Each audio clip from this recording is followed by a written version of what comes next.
Stop Googling good interview questions and picking the top 5 recommendations. Basic interview questions like, tell me about yourself, what is your biggest weakness, and what are your salary expectations are so common that just like you Googled the questions, your candidate also Googled the answers. So, if you don't want to hear a regurgitated TikTok video, switch it up. Hi, I'm Paris Bland. I'm the founder of Digital Executive, and I've interviewed thousands of people. And here are some of the interview questions that can help you actually get to know a candidate. One of my favorite interview questions is a scenario. So create a scenario that requires some critical thinking. My favorite scenario is your boss is supposed to fly out of France on Wednesday, but all of the planes have been grounded due to a strike until Friday. She needs to be back in the United States by Thursday. What would you do?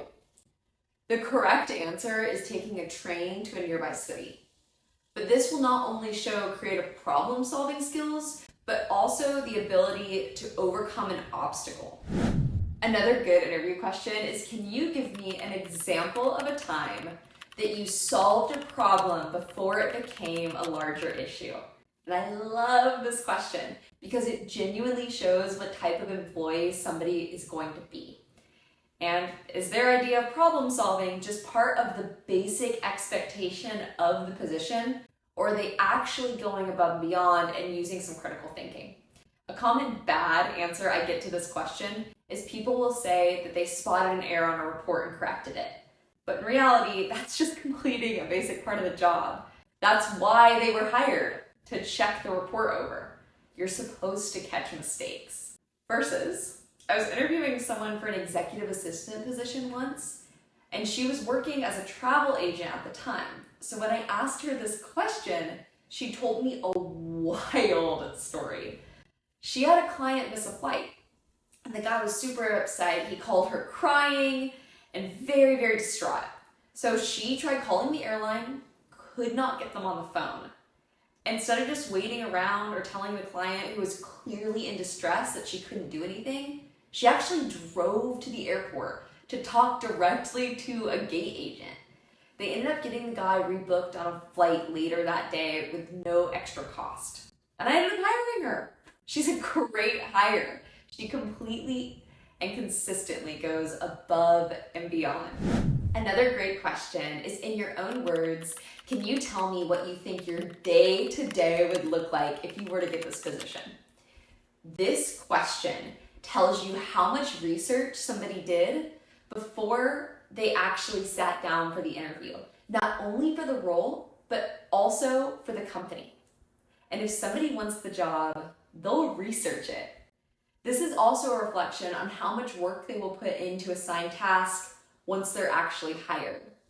And if you are taking multiple interviews and multiple people are getting this question wrong, then you might need to do a better job of making the job description or company offering a little bit more clear.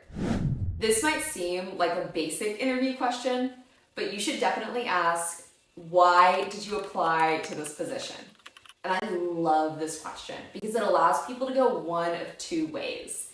They can either talk about how they hate their current job, or they can talk about why they are excited for this one. It's a clear glimpse into their tact and understanding of social situations. It's also a clear way to gauge how passionate they are about the position. Another good question is, how do you stay organized? When you're interviewing someone, you want to get a sneak peek into their brain. And this question definitely does that. If someone does not have a task organization system, they're probably going to miss half of the stuff that you tell them to do. Or you're gonna have to remind them to do even the basic aspects of their job. The most interesting answer I have ever gotten for this question was for someone who actually asked if they could screen share with me. And they proceeded to show me how they had built out a custom Asana platform and profile, and they'd optimized everything in their life, not only work, but also their personal tasks. That includes everything from their grocery list to when their kid had important tests or quizzes, to even last-minute tasks at work. Another great question is, what do you like to do in your free time?